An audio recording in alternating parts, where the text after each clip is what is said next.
Oh, welcome back, Marlene. Good to see you again. Good to see you. The last episode, we talked a lot about systemic racism and having a better understanding of that. And we kind of ended in our discussions around the impacts of residential schools. And you were very generous in your thinking that, we're on a positive track since the TRC. But I wanted to just talk a little bit more about that, because I think the impact of residential schools is not as well understood as people like to think. I mean, I can remember when my kids were growing up, and it's not that long ago in terms of history, this was never taught in school. I remember my daughter saying to me she first learned about the impact of residential schools in her third year of university. And to me, there's a whole generations of people that didn't understand this. So thank you for helping to clarify that. But I want to just go a little bit further, because I've read, and maybe I'm wrong about this, but that right now there are actually more Indigenous kids in care, so in foster care or in provincial systems, than there ever were in residential schools. And so I make and I may be wrong about that, so I'm just throwing that out there, but I think, wouldn't that have similar impacts as residential schools in terms of being taken away from your family, your language, and your culture? And so you talked about 7 generations. I feel like we're adding a generation because of the 60s Scoop. And even now, we talk about the 60s Scoop, but we're still putting kids in care. Am I right about that? Can you help me unpack that a bit? Yeah, and it started with the 60s Scoop, that we're going to take all these Indigenous kids and we're going to have non-Indigenous families adopt them, and some of them were displaced out of the country. And when we look at the social issues and we look at child welfare systems, they're very punitive as opposed to being supportive. And I'll give you some examples. Kids can be at risk of entering into the child welfare system, and child welfare workers will say, you have to go to treatment. You have to see a psychologist. You have to attend your kids' parent-teacher interviews, or whatever that looks like, without stopping to think, how easy is it for people to do that? Until this province opened up a lot more treatment spaces for people, accessing treatment was really, really challenging for Indigenous people. Really difficult for our people to go into non-Indigenous treatment centers and have people understand where they were coming from. Really challenging for our people to open up in spaces where there might not be any other Indigenous people. Really difficult just in terms of the sheer low number of treatment spaces. And so when a child welfare worker is saying you need to go to treatment and the parent can't get any traction on that, they're punished. Their kids are going to get taken away, without an understanding of, are we asking them to do something that is really difficult? And what's our role in helping them to do that? And because of this punishment approach, there isn't any encouragement like, oh, yay, you did that thing that we wanted. You might not have done the 4 other things, but you accomplished this. And, we're really proud of you for doing that. We really appreciate all the effort you put into that. Now, of these 4 things, what's next to tackle? Mm-hmm. Instead, it's you didn't do it. And that's interesting to me, because that's exactly the opposite of a healing journey. Everything we've learned, Indigenous or non-Indigenous, what's important of a healing journey is you celebrate those small steps that you make and understand that, for example, addictions, you're going to fall back a little bit. That's the nature of the disease and the illness. And so that can only make it worse, what you've described. Right. And, you would think as we're moving to First Nations and Métis developing their own child welfare legislation, that we would be seeing a reduction in the number of Indigenous kids in care, and we're not. And my concern going forward is around jurisdictional gaps.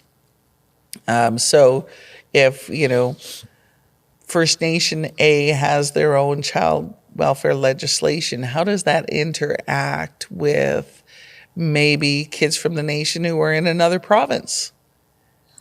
What about when you have two parents from different nations? I think there's a lot that has to be worked on, and I see First Nations and Métis diligently working on it. But there has to be some work done by child welfare as well. And the impact on the kids in care, you're right, it has been like residential school. Physical abuse, sexual abuse, disconnect from relationships, sometimes forced labor. We didn't learn from residential schools. We just transferred that over into a new system. And so as we're moving towards First Nations taking control of their own child welfare, there are some big questions and big gaps that have to be figured out. But that can't be only on First Nations and Métis to figure out. There is a responsibility on the part of provincial child welfare authorities to work through that with the nations. That's funny. That's exactly where I was going with this. It's like, that is a big system to take over. And while I 100% support that it should be run by Indigenous people, you can't do that without a little bit of help in setting up the system and figuring out what needs to be done for the care of the kids. And you said earlier in our previous podcast about how elected officials are responsible for so much. This is just another thing we're adding on their plates. Right, and develop the legislation, and you're going to get this much funding, but it'll come to an end. Well, that's not feasible. I'm thinking, too, of another time when you and I worked together and around under the Corrections and Conditional Release Act, the Section 81 and 83 agreements. And that was really a lot about Indigenous people being able to take back control of the criminal justice system, in particular the penal system, with the understanding that Indigenous people were probably better served by their own people. So were there some good examples in there in terms of how Corrections Canada helped with that, or what were some of the barriers to that as well? Corrections, when the act was changed way back in 1990, 1991, it gave care and custody of Indigenous offenders over to the Indigenous community. And that was Section 81 of the Corrections and Conditional Release Act. Section 84 was about the reintegration of Indigenous offenders into their own communities. All really noble. Mm-hmm. The challenges have been, and I think that there is a real recognition by Correctional Services Canada that they do have these systemic issues. The challenges have been around Indigenous communities and groups working our people through the correctional system to be able to come to Section 81 healing lodges, for example. So we know that when we look at, for example, custody rating scales, which are applied during the first 70 days of someone's federal sentence, so 2 years or more, in custody. In those 70 days, those assessment tools are applied that follow someone through the system. And so they set security levels. Well, there's been a lot of research that shows that custody rating scales, for example, have a bias towards Indigenous people, yet those continued to be used. And so, again, it's about that lens. So you have a non-Indigenous parole officer who's making all these assessments about Indigenous people and their lives and their history without really understanding it. And so there is that systemic challenge right from day one. Mm-hmm.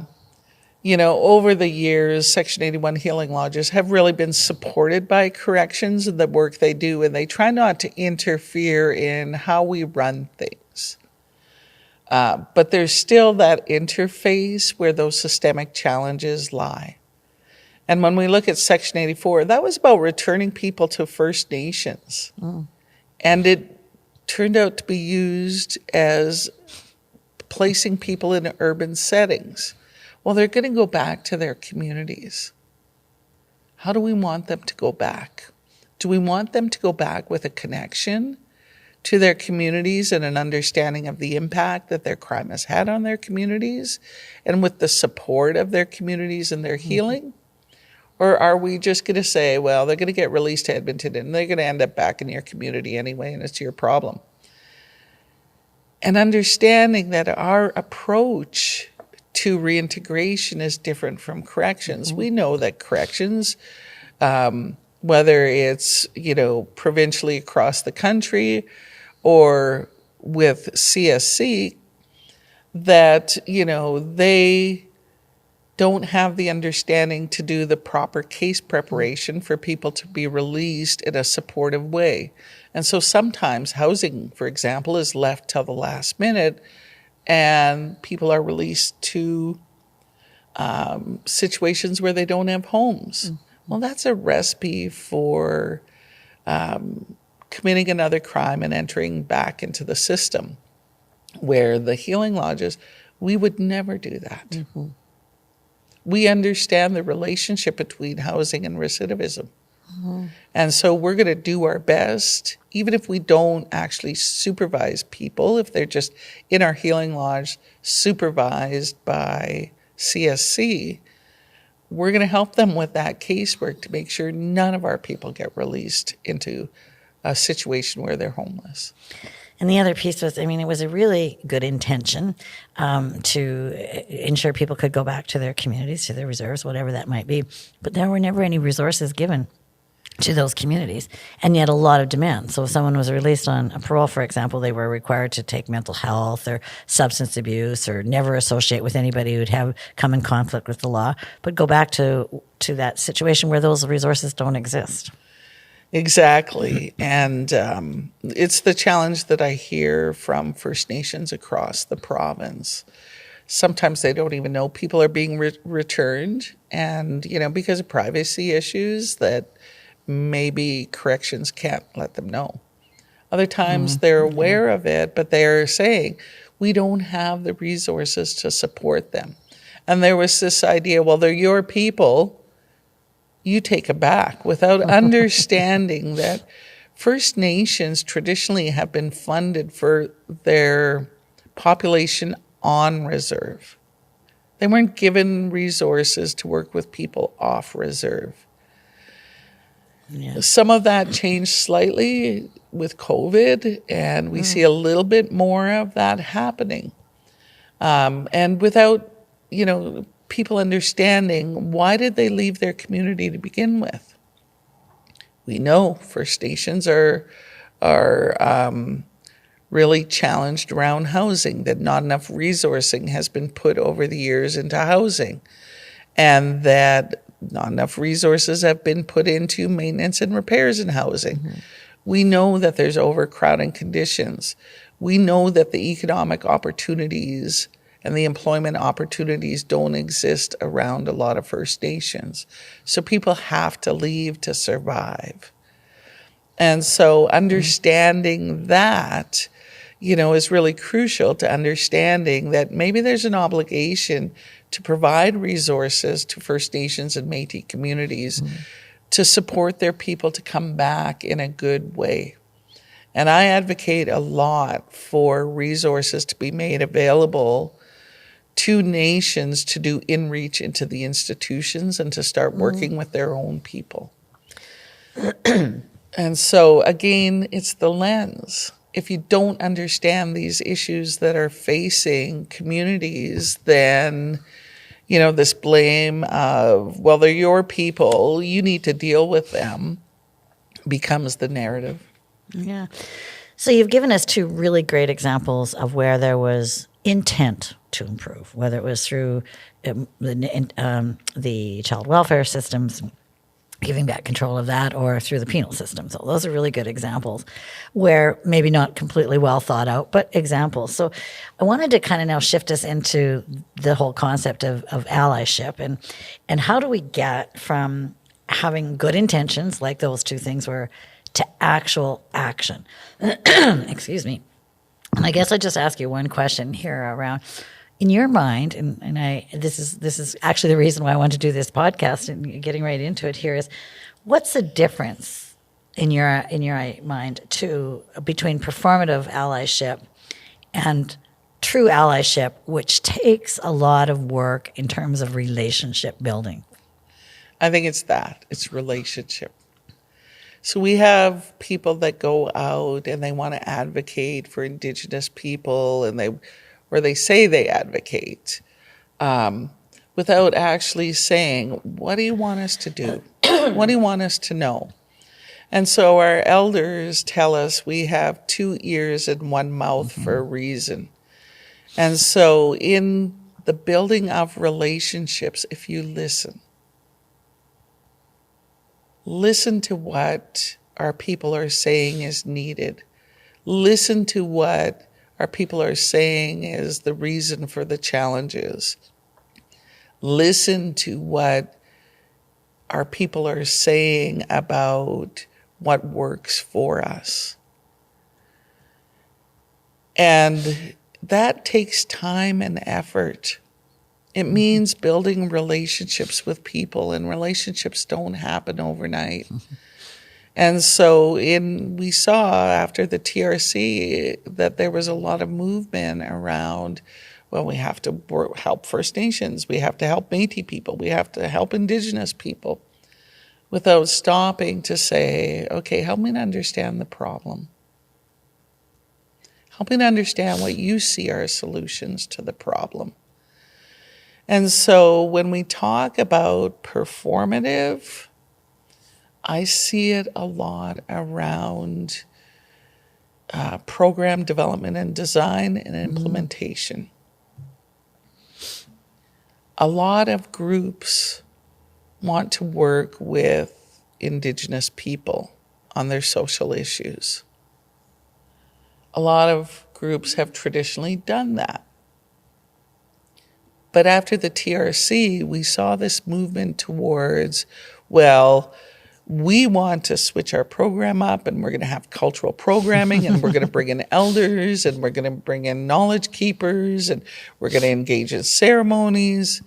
All noble thoughts, but no thought about the impact. You ask any Indigenous group how difficult it is to bring elders into their organizations right now. It's really hard. Mm-hmm. Our cultural people are pulled in all sorts of directions. And, I think you and I had this discussion before where I said it's really great if Reach wants to learn from our elders and take part in ceremony. What access are you creating for non-Indigenous people who never had the opportunity to learn about our cultures and our ceremonies and our language? Are you actually robbing people who've already been robbed of the opportunity? The other danger is in what we're seeing is that without an intentional pursuit of changing our cultural practices, it happens. This thought that, well, we're going to bring on elders, we're going to have cultural programming, and then we see, well, our budget doesn't allow for this or that, or, yeah, that's not how we do things, so we're going to ask you to do it different. That's changing our cultural practices. And we've seen it in some situations where there's comments like, we don't have the funding to pay for food. And so we're going to cut this meal that's attached to the ceremony out of it because we don't have the money, without understanding that meal is an integral part of that ceremony. So it's changing our cultural practices. And what we saw this year was something I've never seen before. We had groups that were going on to First Nations land, all excited to pick medicines for their non-Indigenous organizations, without really understanding the ways that we pick medicines to ensure the sustainability of that medicine, to ensure that spiritual connection to the medicine. And for the first time, I've seen First Nations kick groups off their land, saying, you didn't come and offer protocol to our nation to do this. You don't have anybody from our nation with you. You don't have the teachings around how to harvest those medicines. And so there's been a lot of nations that took that stand this year. And I know that, we have one place where our healing lodges go to get lava rocks. And we always approach that nation with proper protocol, and our elders do it. And when we went to do that this year, the leadership that took the protocol got really emotional, saying, you guys are the only ones that do this, and we've had to kick so many groups out of here.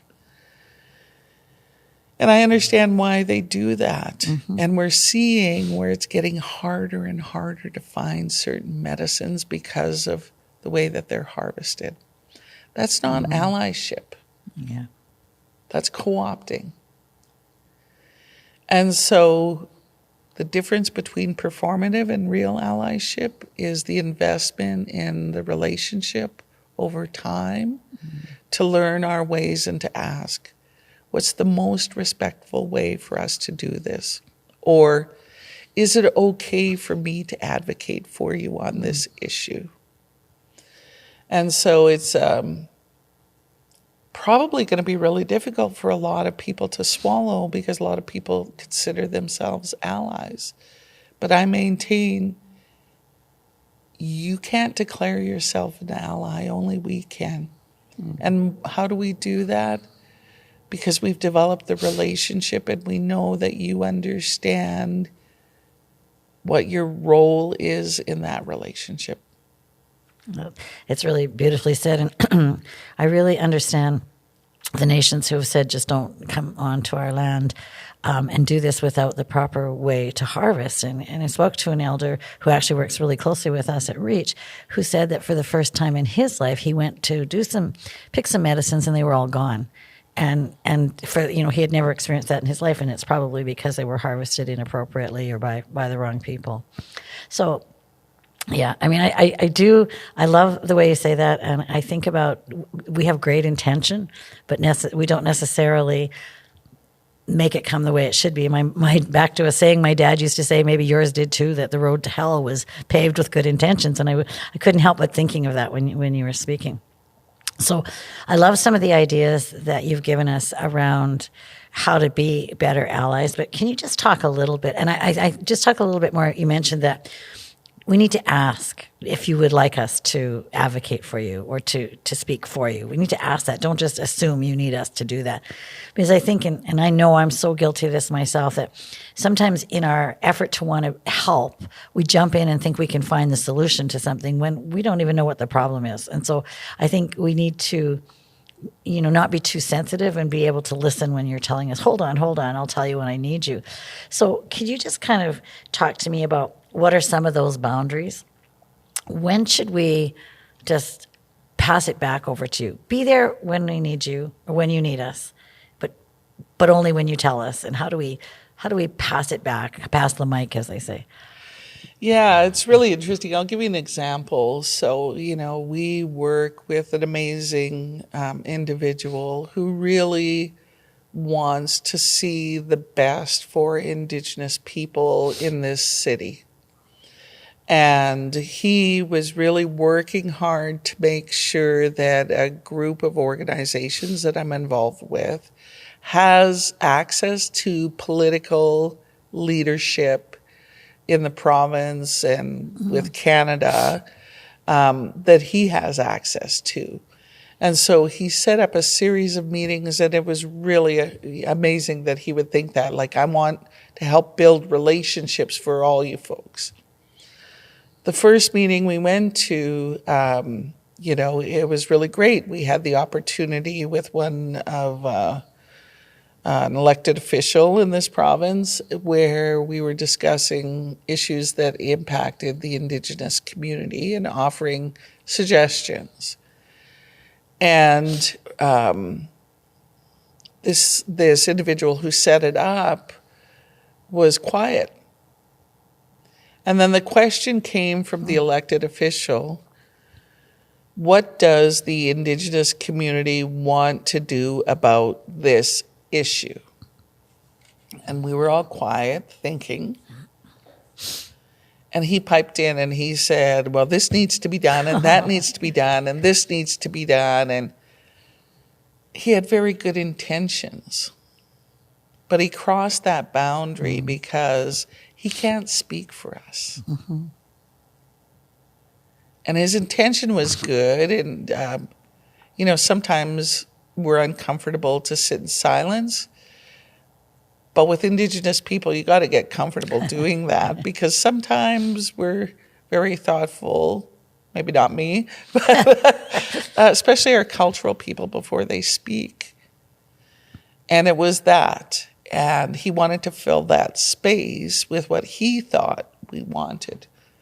Well, he crossed that boundary. That was the time for him to sit in silence.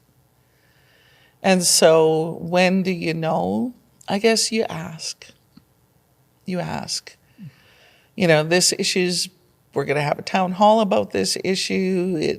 You've said that there's an impact in your community. I'd like to be able to advocate. What do you want me to advocate for, or do you want me to? I have this opportunity to meet with this person to talk about the conditions of the city for, I don't know, let's say houseless people. What do you want me to say about the issue with Indigenous people, or do you want me to say anything? And I think it's as simple as that, asking permission. And I get where it's really hard when people are passionate about wanting to help us. But help is only help when you're asked to give it. Yeah, really important. Thank you for that. So we've come to the end of our time here again around allyship. But the next podcast, we're going to talk a little bit more about flipping the narrative a little bit and just talking about some of the educational pieces to really highlight the amazing contributions Indigenous people have made. And understanding, you said in an earlier podcast that in an earlier episode, that how many people know that it was, that aspirin was actually created by Indigenous people. I think so often we focus on the negative and not on all the amazing stuff about Indigenous people. I think about how they've safeguarded the land, how you continue to welcome us here. I want to switch it up a little bit in the next episode.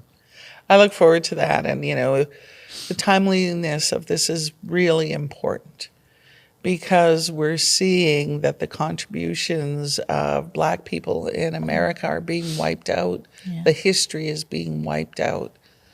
And we can't ensure that we don't make the same mistakes we made in the past if we don't record the past. We can't highlight the beauty of Indigenous people and Indigenous science if we don't understand what those contributions have been in the past. Looking forward to it. Okay. See you soon.